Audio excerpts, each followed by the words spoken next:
In January 1897, a British diplomatic mission marched into the dense forests of West Africa.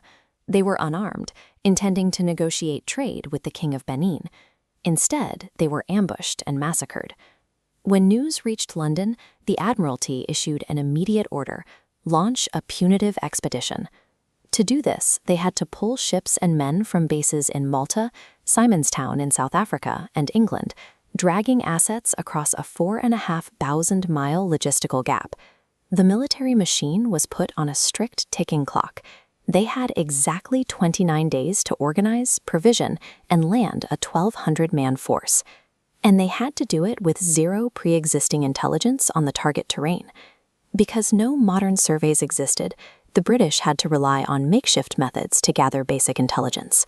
Friendly native chiefs were brought in to draw rough maps of Benin City on the floor, using matches, corks, and pieces of paper.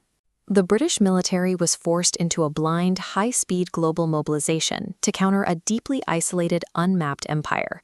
Meeting that 29-day deadline required rapid prototyping of their entire supply line.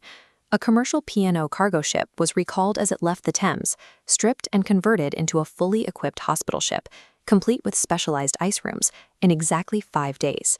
This chart breaks down the strict weight limits required for the Jungle March. Since there were no roads, every single piece of equipment had to be carried by human porters, to a maximum of exactly 54 pounds. This was divided into color-coded canvas kits, custom tin-lined biscuit boxes that fed 24 men for a day, and retrofitted kerosene tins for water.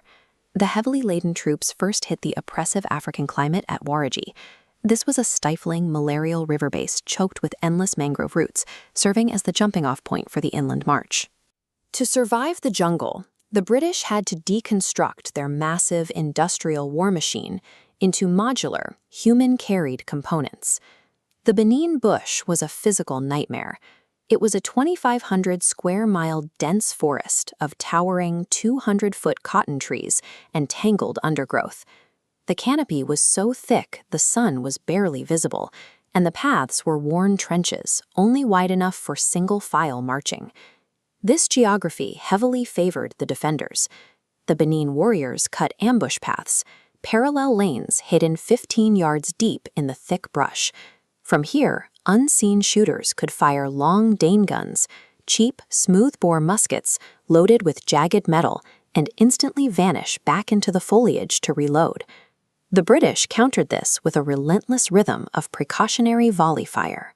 Instead of waiting to be shot at, the advancing column fired blind, overlapping volleys into the surrounding brush every minute or two, scattering the hidden warriors before the ambushes could be sprung. When the Beni stood their ground, the British deployed their technological advantage, Maxim guns. These fully automatic machine guns were mounted on portable stands, allowing the vanguard to shred the dense foliage and silence snipers hidden on elevated tree platforms. Winning this campaign meant industrializing survival against the claustrophobic geometry of the jungle itself. The mission nearly collapsed at the village of Agagi. The expedition reached the settlement desperate for hydration, only to find the community's 3 large wells were completely dried up. This data visualization shows the math threatening the mission. They had 1,200 soldiers and 800 carriers. Without the Agagi wells, they simply did not have enough porters to transport the necessary daily water rations for the entire column to reach Benin. Confronted with total collapse, the admiral executed a ruthless pivot. He slashed the assault force in half, left all non-combatants and extra gear behind, and converted the entire 2nd Division's carriers into a dedicated water supply chain strictly for the vanguard. The physical toll was severe. Every remaining man in the advancing column, from the admiral down, was restricted to a mere 2 quarts of water per day in the sweltering heat. Logistics, not enemy fire, had become the ultimate gatekeeper to their target. Victory now required a desperate, thirsty sprint.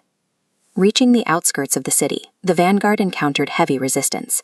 Unable to see their targets, they fired explosive rockets blindly over the tree canopy, hoping to drive the defenders back. The psychological impact was immediate. The rockets accidentally landed directly inside the king's sacred compounds. Believing the white men were hurling divine thunderbolts from the sky, the Beni forces fell into mass panic and fled. The British pushed through the final stretch of jungle and broke into the open clearings of Benin City. Instantly, they encountered the horrific first signs of why the surrounding tribes called it the City of Blood. Inside the Juju compounds, enclosures specifically built for ritual sacrifices, they found purpose-built crucifixion trees, massive pits overflowing with the victims of recent murders, and a sickening smell of death that permeated the soil. It was a severe cultural whiplash. This highly regimented, industrial British force was brought to a dead halt by the sheer, systemic scale of Benin's ritualistic slaughter. In the immediate aftermath of the capture, the British began cataloging the city's hidden wealth. Buried in the dirt of the compounds, they discovered hundreds of incredibly intricate bronze plaques.